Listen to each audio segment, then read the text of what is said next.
Hello to our family and friends. Welcome back to another episode of A Tribe Called Dhillon podcast. I'm Angie Dhillon. And I'm Rose Dhillon. And I'm Alvin Dhillon. Hope you had a great week. We are going to get right into our Win of the Week segment. Please start thinking about yours. Over to you, Rose. All right. So I watched a movie called 12th Fail.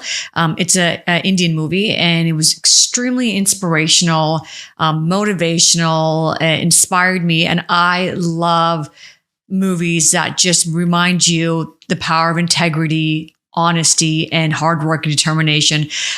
So to our non-Indian viewers there, it's on Hulu and you can have subtitles on it. It's just definitely a movie that I would recommend starting the new year off with a bang. So that was my win.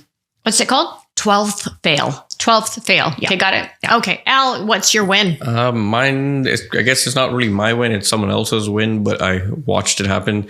So I was watching this new TV show called Celebrity IOU. And it's with two brothers that are here, born in, I think, Langley, Vancouver, Canada. They're Jonathan and Drew. Their name, if you see their faces, you'll recognize them. They're the renovation guys that do Property shows like Brothers, that. yeah, Property Brothers. So they had a new spin-off TV show called Celebrity IOU. And it's based on a celebrity that wants to basically give back to someone that they feel deserves it in the form of like a renovation or like a house makeover. So I was watching the episode of it, and it was Michael Bublé was on there. So for the people that don't know, Michael Bublé lives in North Vancouver, and his grandpa was the one that believed in him and always encouraged him to sing and do those kinds of classic songs, because he would always be playing Dean Martin, Frank Sinatra, and whatnot in the background. So when his grandpa started getting really ill in the last 10 years, he didn't want to put him in a home. So he's like, I want him to stay in his house. So his grandpa has his own house also in North Vancouver. And they brought in a caretaker, and they brought this caretaker in from the Philippines. So when she came in, the grandpa was very hesitant. He did not like her. He did not want anybody. He kept saying, I don't need anybody to help her or help him. And he said after, I think about a year or two, he's like, they were like inseparable. And he was like, I cannot function without her. Aww. So on his deathbed, his last wishes were, I want my house to go to my nanny. So he said that he's like, I'm going to honor that wish by giving it to her. But before I give it to her, he's like, we're going to do a reno to it because it's older. But when you saw the house, it was in complete mint condition, but everything was from like the 80s, 90s. It's kind of like how our house was, with how mom kept everything very like neat and tidy. There was no blemishes. Everything was mint condition. So they came in and they did the full reno, and it looked amazing. And basically she thought that she was being interviewed for Michael Bublé to give her like 2 cents on a documentary about Michael Bublé and his grandpa. Mm-hmm. But she didn't know that it's about her, the whole show. Mm-hmm. So when they came to introduce her and surprise her she's still in shock the whole time. But she's like, I've always heard about celebrities, and until I came to work for one, she's like, I still don't refer to him as a celebrity because he's just a regular person to me. Like he treats everyone like so well. So it was such a cool episode that I was like, oh, that's really good. I'd like to do that one day. It's inspirational. I love that. Yeah. Yeah, that's excellent. And before I get into my win, which is a super cool win, I want to give a shout out to both of them. And it's a big win because they're actually both under the weather.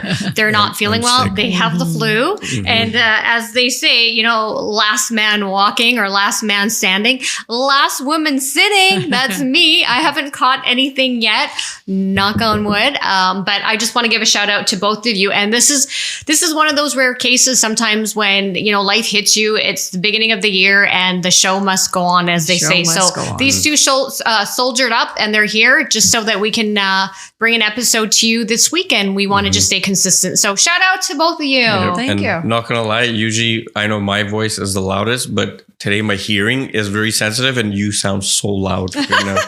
I was like, is this what I sound like? Yes, now you know. Yeah. Isn't that funny how the universe works? It's interesting you say that because I actually watched back a couple of our episodes. I always like to go and critique myself. And I was going to tell you, Al, that you talk really loudly when you're on the podcast. And it's almost like you're shouting at our audience. So I think it's natural. I speak from my diaphragm. Okay, good stuff. My win is a really cool win. It's tied into today's episode, which is the post-Christmas blues.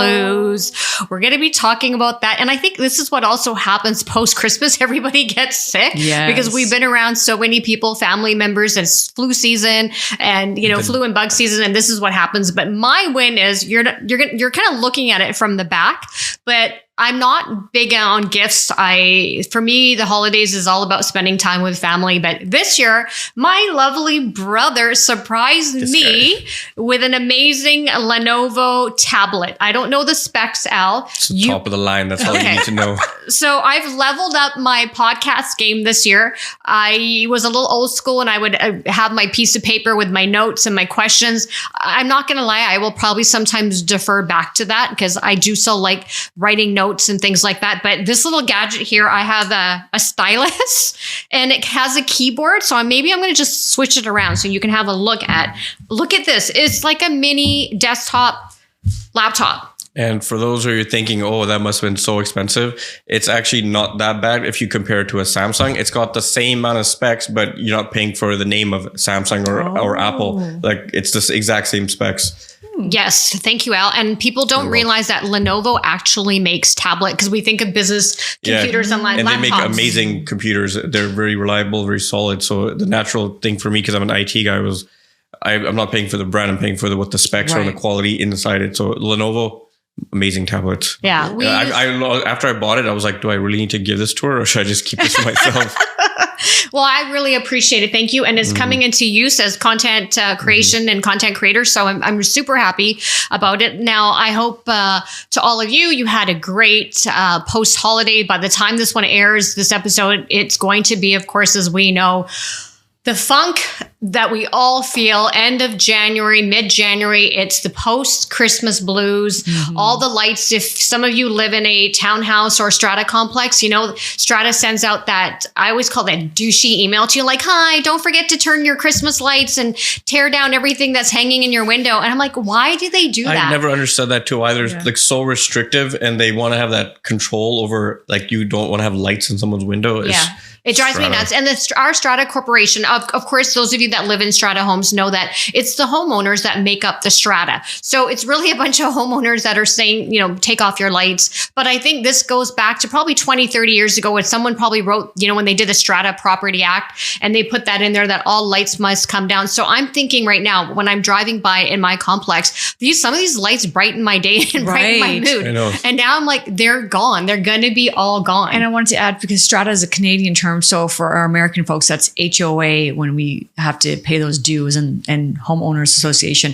And for people in other countries, I know it's kind of the same thing with townhouse and a condominium. You've got a team of people that decide, like Ange says, when you can have your lights on and when you can't have them on. Like bah humbug, right? A bunch of Scrooges ruining the holidays for us. However, I am pleased to say as of the taping of this episode, our beloved Christmas tree at the parents' house, aka the roommates where Alvin resides, is still up and standing. Would you like to talk about that? Yes. And when do you think it will stay up there is it for going at to stay least up a couple of weeks? End of Q1, you think maybe? I usually like to keep it till my birthday, but last year we were pushing it, so I'll give it a couple of weeks. It brightens up my day, and I'm not letting anyone dim my light. No, and like Taylor Swift said, we can keep our Christmas light tree up until January. Who said we can't? So. I don't live in a strata home, so ain't nobody telling me to take my Christmas tree down. I still have my Christmas tree up, and I don't plan to take it down until February 1st as well. Okay. Look at us. See, we're changing. Yeah. We're changing the rules. It's lifting your mood, so why not? Yeah. Especially because January, I mean, it's still, the days are still very short. It gets dark at 4:30, 4:45. Yeah. I think until the days start getting longer, this kind of adds a little, element. Yeah. So I'm keeping mine up too. Good. And I think that's what we have to do. Our podcast is all about being mover and shakers. We are change seekers. And what's the rule? Who made up the rule that the lights have to go off? They have to come down, or the Christmas tree has to be, pulled down by a certain time of the year. No, if it's brightening your day, leave it. Yep. Right? Don't have any expectations. And speaking of expectations, guess what? Alvin also gave me this really, really cool, what do you call that thing, Al? It's like a quote. It's like a daily inspirational calendar. Yeah. Right. And I keep it next to my work computer, my work desk. And this was Wednesday. So I'm going to read it out to you. It says, expectation is the cause of disappointment because when you expect and don't receive, disappointment arises. That's why gratitude is so powerful. You're telling yourself that you've received something worthy of being thankful for despite what was expected. So I think that's the way we got to look at 2024. I like that. Yep. Okay, let's get into the pulse check. How are you both doing post holidays? Well, I'd say I'm still okay. I think that I have my own stuff going on. My work is doing a big shift right now, as you guys know, but our viewers know. Corporations start usually in the new year. People move positions, executive team switches. So I'm having a big shift happening at my work right now, which kind of gives me a little bit of the heebie-jeebies. Makes me a little nervous because I don't really know what to expect now. I'm going to be reporting to a new manager effective Monday, having a new team that I'll be a part of. So that's a big change. So I think I haven't had the time to think about the post blues because I'm thinking about like, okay, now I've got a new team, not a new job. My job stays the same, but it's going to be, my position will probably be evolving and changing as well. So I'd say that has me, it's enough in my mind to keep me busy. And you're in tech. So tech is doing a lot of restructuring right now globally, right? Yeah. And tech is evolving so rapidly, with the increase of AI coming into place. It's really changes that were happening in a year happen in 3 months now. I've seen the technology just evolving so quickly that sometimes I think for our human mind, it's hard to keep up. Whoa, this is a lot of change in a short amount of time.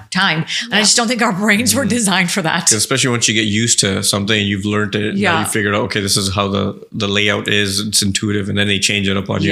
Yeah. And that was one of my big annoyances about IT too, is that there's always an update. By the time you just got the hang of it, you made efficiencies to your applications and how they laid out, and they change it up on you. Right. Mm-hmm. Okay, Rose, so that's you. What about you, Al? I feel like shit.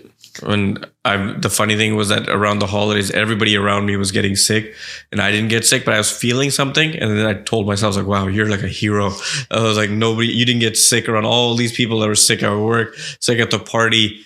And then 2 days later, which was about Wednesday night, woke up, throat swollen, super hot, ears are hurting, and it's still happening today. I thought it'd ease up by today, but it seems like I'm in the middle of my peak right now. Right. Mm-hmm. So, but the show must go on. So we showed up for y'all.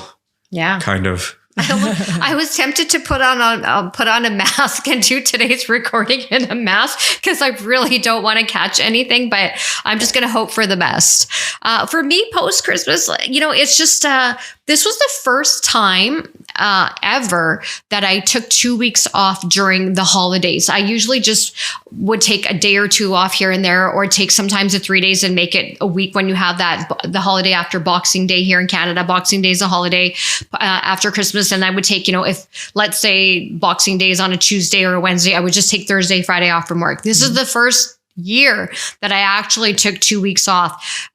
And for me, I'm feeling the funk of going back to work, getting back into the swing of things when I was so rested. It was a really nice holiday break. I got to reset, spent a lot of time with family and friends, and I got some good bargains on some, post holiday shopping. So for me, all in all, it was good. I'm not feeling the funk. I usually don't let these types of things bog me down. It's seasonal. We know that come every year, we're going to feel like this. So I try to look and be more optimistic. Okay, what am I going to accomplish, the first quarter of the year? So for me, I'm actually looking forward to what the year is going to bring ahead for me. And I hope same goes for you. I hope you're looking forward to what 2024 is going to bring for us.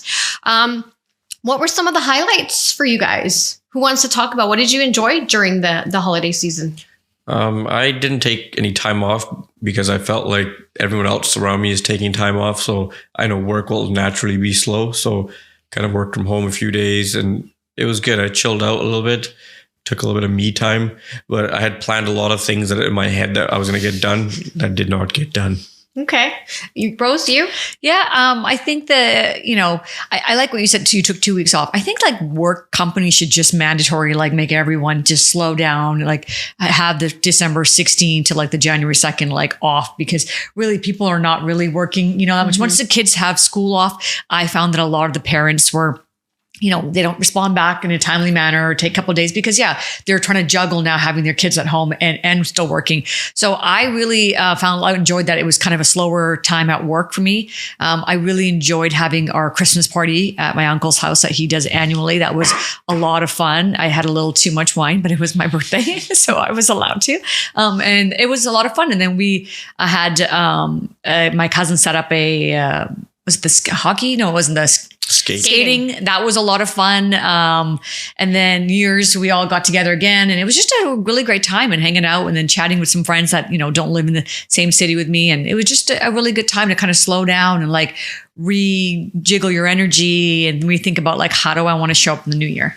Yeah. For me, shout out to our cousin Mike. He organized a stellar skating event. Yes. And yours truly, Rose and I, as we had mentioned on a previous episode, Al said that we were going to face plant and fall. Guess what? We did not fall. We were standing and we were flying. And it's okay, we use those rinky dink things, but it still worked. You were using the children's. Yeah, they don't have the adult ones, but I was big.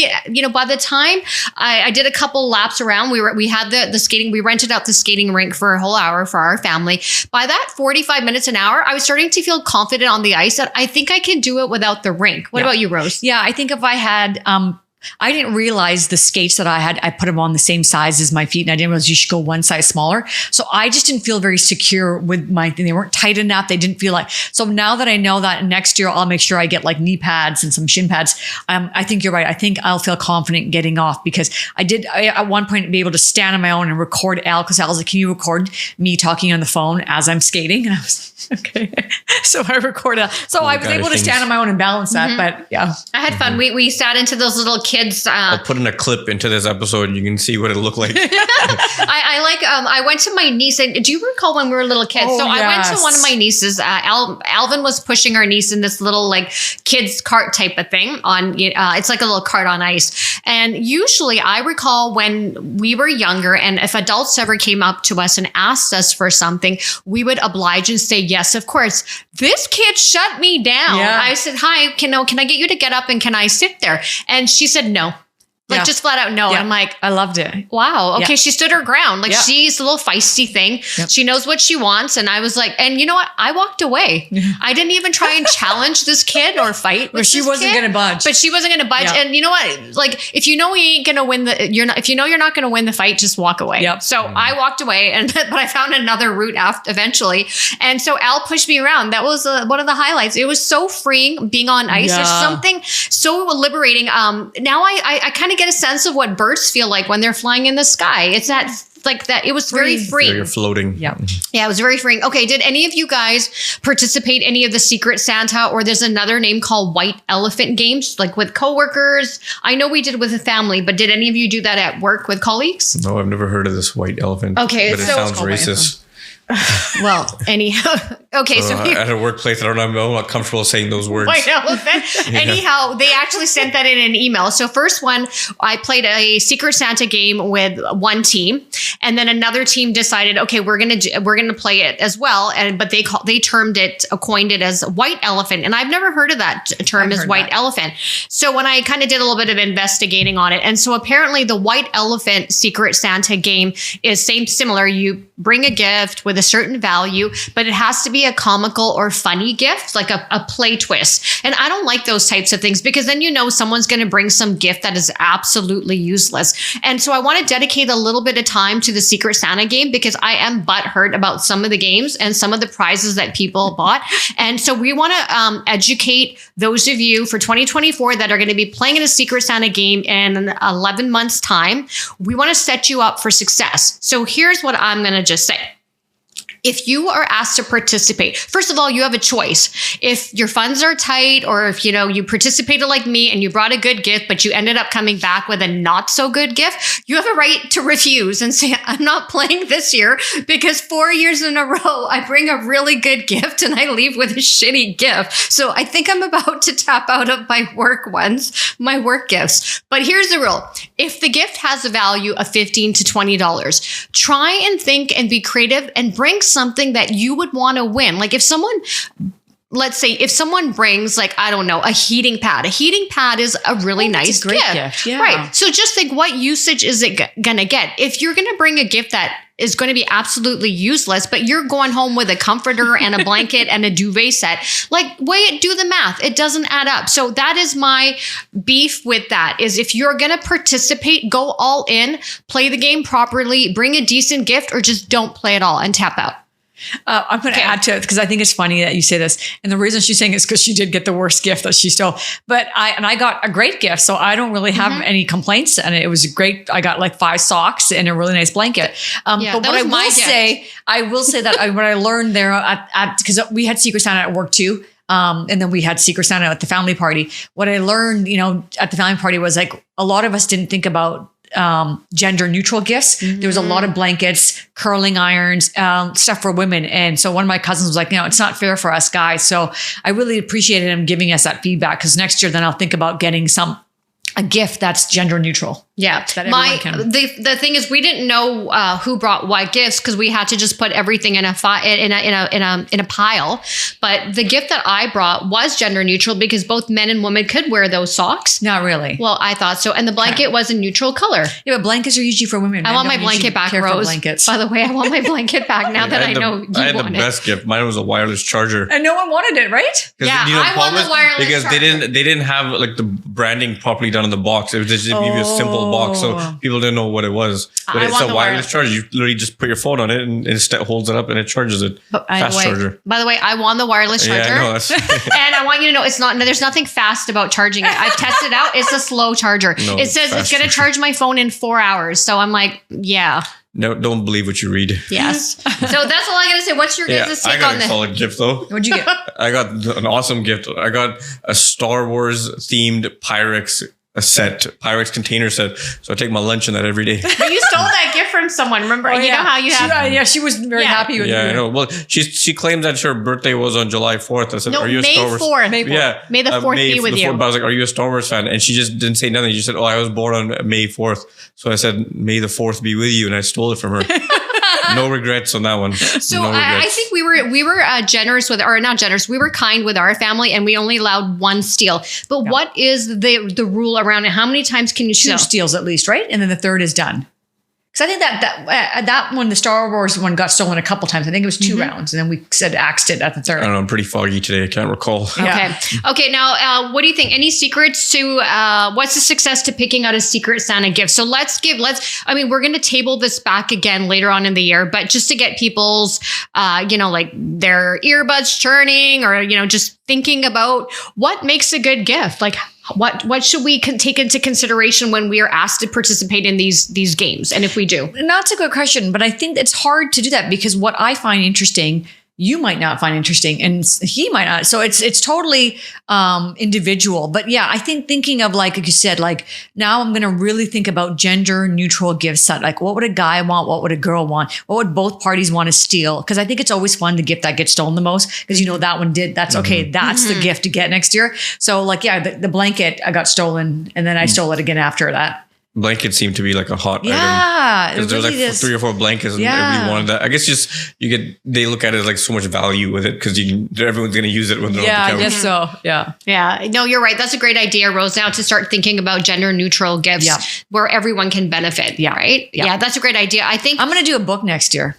A book? Yep. Because anytime I buy somebody a birthday or Christmas present, I usually put thought into it now. And it's usually a book that I think, okay, this could probably help you in your life or whatever's happening. If if I listen to it on a podcast and they said, oh, this book changed my life or it changed my thinking, then I always do that. Like for you and Dr. Shiva, I bought the, Man's Search for Meaning because it really inspired me. And I thought these two would love that book. So I'm going to buy a book next year and it might get stolen. It might not get stolen. If you buy a book, just make sure you buy a brand new one. Because if you buy the used one, someone looks like used, they're going to think you just gave your own book to them. Yeah.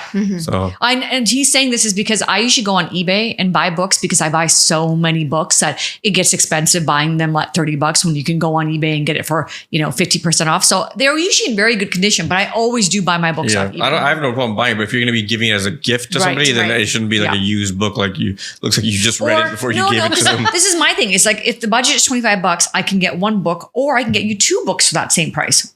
To me, the knowledge is the gift. And who cares if it's used? Another tip is if you're going to be giving a Starbucks gift card, do not give a Starbucks gift card with a $5 gift card balance on there, because as everyone knows, that does not even buy you the drink. It pays for about 60% of the drink. Who gave you a $5 Starbucks gift card? I don't know. Why do we ask them? I'll own it. I did that one year. It was a stocking stuffer gift. This year I leveled up. I will never forget that, because Tim Hortons here, you can buy 2 coffees for that. You'll get something. I didn't know. But who in their right mind even is not embarrassed to go to the till and say, I'd like 4 gift cards, all with $5 each. Correction. If I was the cashier, I was sitting there like, ma'am, do you know that you will not be able to purchase a drink with this $5? You're wrong. First of all, you buy those bougie, expensive First of all, that's drinks. what Starbucks is known for. People don't go to Starbucks to buy their drip coffee. They do. They do. Yes, Yes. their drip coffee, I get it. But $1.50. most No, people, $3. if you look at their menu, it's all geared to being a fancy drink. That's why they charge you Doesn't $7 matter. for I it. paid for a drip coffee and a half. So anyhow, I bought a bunch of people $5 Starbucks gift card. This was last Cheap year. ass But no, there was other things that were added into the stocking stuffer. Yeah, that's not about that though. It's the fact that you had the balls to go buy have balls, by the way. four $5 gift cards. Lady, if I was a person, I would be like, do you know where you're at? This is not Tim Hortons. First of all, lots of people do. There's nothing wrong with that. Some people in front of me, that when they were in the line, one gentleman did $10 for I would his have colleagues. appreciated a $5 Tim Hortons gift card, because then I would have said, hey, guess what? I could buy a coffee with this. Well, this year I leveled up and I did $20 for everybody. 15. $20, Rose. No, mine was 15. No, because you convert it to Canadian Oh. US. It was $20. It was $20 Canadian. That makes sense. It's meant for you to use it in Canada. You know what I'm actually going to give next year as a Secret Santa gift? Some Neo Citron to people, because I bet you someone's going to get sick. Yeah, for sure. that's a good idea. And that's not, you know how expensive it is now? You know what Secret Neo Santa, Citron is- NyQuil, and all that packaged together. Neo Citron is almost $25 now. Oh, boy. Wow. Yeah, I went to go buy it. I was like, wait a second. I was like, is this like a family pack? I was like looking at it, and it was like $19.99 plus tax. I was like, damn. I can't drink Neo Citron. It gives me the heart palpitations. Okay, now before we start putting this episode to a close, any last call for post-Christmas blues? Just anything. I think if you are struggling with that, because I think for a lot of people, they spend a lot during the holidays. So come January, this credit card statements are coming, the bills are coming, and that's when the post blues really start hitting. I think you really have to probably kind of itemize what you can pay, what you can't pay. And then really just making sure you're exercising, you're getting your vitamin D, reading positive books, or doing things that'll ensure that you don't fall into a funk to keep you afloat. Yeah, good. Wise words, Rose, because we also know during the holidays and the weather isn't usually good, especially here in Vancouver. The weather doesn't really improve until about sometimes till April or May. So it's dark, it's dreary. The sun doesn't rise till later. It gets dark much more quickly. So it's just, we're fighting all of these things. And then you're starting the new year off. Sometimes you don't like your job, or you don't know where you are in life, and you're trying to figure things out. So this year, let's just try and rock 2024. We will come back in 11 months time and probably come back with our top 15 lists of items to buy for a Secret Santa game. Gender neutral gifts. That's a great idea. We'll do what Oprah does, her favorite gifts. We'll do the tribe's Secret Santa gift ideas. We'll give folks some ideas. So with that said, we're going to close today's post-Christmas blues episode. Hope you enjoyed listening to today's content, and hope you have a great week until we are back next week. It is a Tribe Called Dhillon podcast signing off. Please take care of yourself. Don't forget to subscribe, hit share, like, and check us out on all of our social platforms. Bye for now. Bye-bye. See ya.